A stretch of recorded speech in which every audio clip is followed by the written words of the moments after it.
હવે છોડ છે જેની અંદર આમ તો રીંગણી છે, મરચી છે, ભીંડો છે, ગુવાર છે, આ તમામ પાકનું વાવેતર કરવાનો યોગ્ય સમય છે।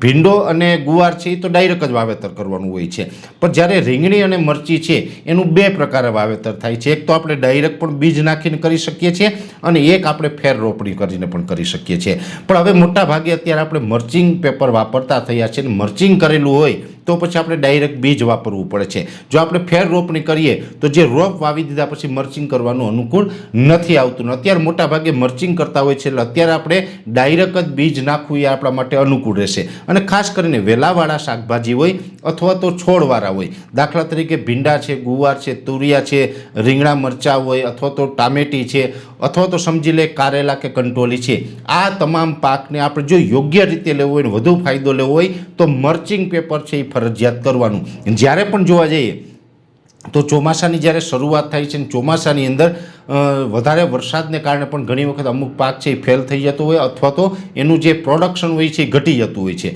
પણ જેની અંદર મર્ચિંગ પેપર વાપરેલું હશે એની અંદર પાક છે એમાં ઘણું બધું રક્ષણમાં છે, પાક ફેલ નથી થતો અને ઉત્પાદન ક્ષમતા છે એ પણ એમાં પહેલાં કરતાં વધારે આવે છે। એટલે મર્ચિંગ પેપર ખૂબ જરૂરી છે, વાપરવું જોઈએ। અને ખાસ કરીને હવે અત્યારે તો મોટાભાગના વિસ્તારોની અંદર મર્ચિંગ પેપર પણ ખેડૂતો વાપરતા થયા છે, ગ્રો કવર પણ વાપરતા થયા છે। અને આ પાક બધા એવા છે કે જેનું ઉત્પાદન છે એ ચોમાસાની શરૂઆતમાં આવે ને ત્યારે જો આપણે પ્રોડક્શન સારું મળીએ તો આપણે એકંદરે આવકની દ્રષ્ટિએ પણ સારું રહીએ છીએ। મોટા ભાગે આમ તો જોવા જઈએ તો 15 જૂન આસપાસ ચોમાસાની શરૂઆત થાય ત્યાંથી લઈને 15 જુલાઈ એટલે કે 15 જૂનથી 15 જુલાઈનો સમય હોય છે, એક મહિનાનો સમય એવો હોય છે કે ત્યારે વરસાદને કારણે મોટા ભાગે પ્રોડક્શન ઘટી જતું હોય છે। એ ટાઈમે જો આપણે સારું એવું ઉત્પાદન લઈએ તો શાકભાજીની અંદર સારામાં સારા પૈસા છે આપણે કમાઈ શકીએ છીએ। અને એના માટે થઈને આ જે મેં તમને જેટલા પાક જણાવ્યા છે એ તમામ પાક એવા છે કે જે અત્યારે વાવી શકાય છે અને એનું ઉત્પાદન જો મર્ચિંગ પેપર